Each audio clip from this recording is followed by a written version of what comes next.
Hello everyone, I am Lavanya, a ServiceNow developer at Pioneer. In today's session, we are going to learn about work order templates in field service management. First of all, what is a work order template?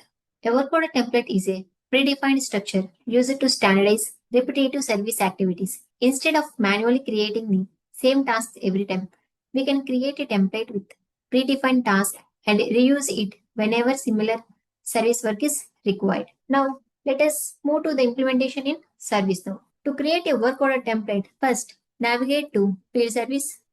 Under Field Service, you will find Administration module. Under Administration, open Configuration module. Here, first we need to enable the Apply Work Order template in draft status and click on Save. To create a work order template, navigate to Work Order Templates.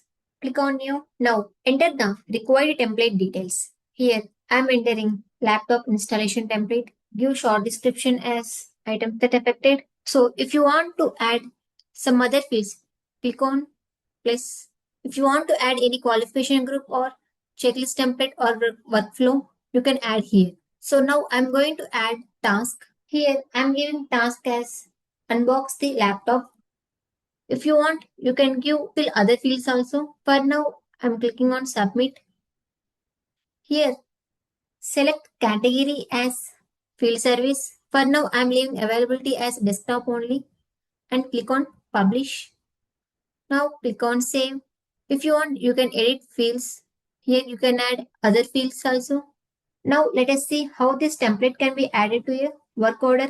Navigate to work orders. Create a new work order. Inside the work order form, locate the template field.